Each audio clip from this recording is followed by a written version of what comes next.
Ce Tarbet de 28 ans, gamer professionnel, aura marqué l'histoire du programme de France 2 en battant plusieurs records. Battu ce jeudi soir, il revient sur cette expérience d'un mois et demi et sur cette « chance inouïe dans le monde » d'aujourd'hui d'avoir pu gagner 358 000 € grâce aux paroles de chansons. 6 semaines après avoir fait ses premiers pas devant les caméras de France 2. Louis Tarbet, 28 ans, battu par Charlotte, a quitté le plateau de N'oubliez pas les mots jeudi soir. Après avoir signé 65e victoire, remportant sa 46e cloche et finalisant cagnotte à 358 000 €. Portrait. N'oubliez pas les paroles, gamer. Diplômé en orthophonie. Qui est Louis? Le maestro Tarbet de l'émission? Louis. Partir après 65 victoires. Pour le bigourdan que tu es. C'est un joli clin d'œil. Je n'ai pas fini d'en entendre parler.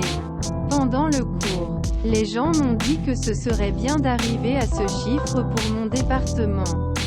Peut-être seront-ils déçus que cela s'arrête là. Je n'ai pas grand-chose à regretter. Est-il facile de perdre après tant de succès?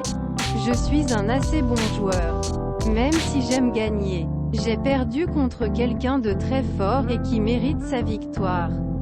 J'aurais signé immédiatement pour un tel cours. Je ne vais pas faire la fine bouche et je souhaite que Charlotte fasse de même. Au final, c'est une chanson de Nolwenn Leroy qui vous perd. Mais comme je savais que mon adversaire était fort, j'ai essayé. J'ai raté un mot sur cette chanson que j'aurais dû réviser. Quand il sort, je suis toujours content. Cela devait arriver. Après il y a toujours des si. J'ai une chance incroyable d'être 8e dans l'histoire de ce programme. Les émissions étant enregistrées. Vous saviez que c'était la fin pour vous. Oui, mais j'ai toujours communiqué de manière à entretenir le suspense. C'était une situation assez particulière. Être encouragé par des gens à aller plus loin. Alors que je savais que c'était fini. Cold. Comment vois-tu ton parcours? Là, je vais faire une petite pause car durant mon trajet j'ai continué à réviser. En mode dernière minute. Mais je vais vite remettre du nez pour essayer d'être compétitif et dur à battre pour la fin d'année et le master. Oui, par curiosité et aussi parce que ma femme voulait les voir. J'étais préoccupée par elle' que je pouvais projeter. Par mes attitudes. Au final, c'est relativement sympa. Je me suis retrouvée dans ce que j'ai vu. Assez naturel. Pas trop stressé avec des tentatives d'humour plus ou moins réussies. À la fin, il y a aussi un joli chèque. Oui, c'est assez astronomique pour moi. Dans le monde d'aujourd'hui, c'est totalement inouï. Notre maison prend forme, sans même avoir besoin d'un prêt. Certes, je n'ai peut-être pas battu le record du vainqueur. Mais j'ai un peu marqué l'histoire de cette émission. Avec 11 cloches de plus que le précédent record et une diffusion supplémentaire. Sur celui où je batte le record, je gagne 20 000 €. Puis tout s'arrête juste derrière. C'était beaucoup d'émotions. Ces records seront sans doute battus très vite.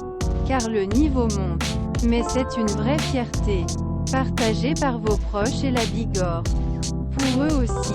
C'était un peu les montagnes russes. Mes parents sont fiers. Chaque nuit, leur téléphone n'arrêtait pas de sonner. Eux aussi seront sans doute contents de passer à autre chose. Je suis très fière de voir à quel point j'ai été portée par les Hautes-Pyrénées. D'anciens enseignants, des professeurs m'ont contacté. Quelque part, la Bigorre se sentait représentée. J'ai même gagné 20 000 € sur une chanson de Boulevard Désert. C'était le match parfait, même si ça m'a mis la pression. Derrière, les frères d'Asque m'ont félicité. Je n'aurais jamais osé rêver à tout ça.